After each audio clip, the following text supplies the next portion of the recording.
कल वाली क्लास का रिवीजन आपको करवा देता हूँ जल्दी से।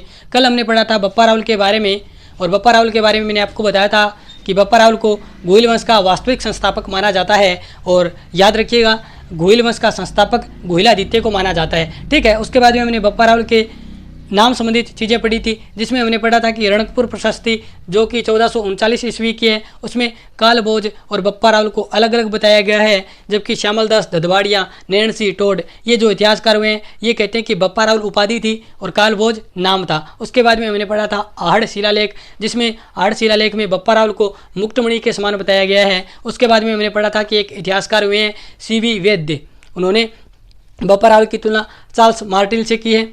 उसके बाद में मैंने क्या पढ़ा था कि बप्पा रावल क्या करते थे, तो मैंने आपको बताया था कि ये हरित ऋषि की सेवा करते थे, यानी उनकी गायें चराते थे। लेकिन हरित ऋषि की सेवा बप्पा रावल ने बहुत समय तक की थी, इस कारण बप्पा रावल को हरित ऋषि मेवाड़ देते हैं।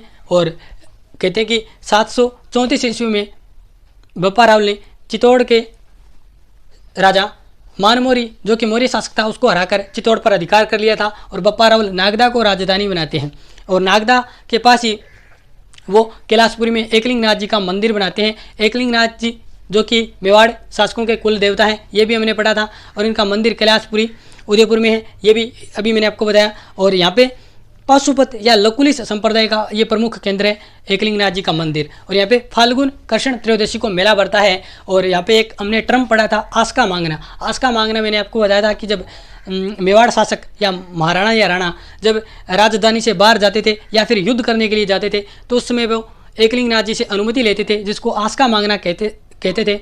ठीक है, उसको कहता था। उसके बाद में हमने पढ़ा था कि जो एकलिंगनाथ जी है, उनको मेवाड़ शासक राजा मानते थे, और एकलिंगनाथ जी के दीवान खुद को मानते थे। ठीक है, ये भी बात हमने पढ़ी थी। उसके बाद मैंने आपको बप्पा रावल के बारे में बताया था कि ये प्रथम शासक थे मेवाड़ के, जिन्होंने सोने के सिक्के चलाए, और इनका अजमेर से 115 ग्रेन का सिक्का मिला है, वो भी हमने पढ़ा था। और उसके बाद में कुछ उपाधियाँ पढ़ी थी बप्पा रावल की, जैसे चकवे, राजगुरु, हिंदू सूर्य, ये 3 उपाधियाँ पढ़ी थी। उसके बाद में मैंने आपको बताया था कि बप्पा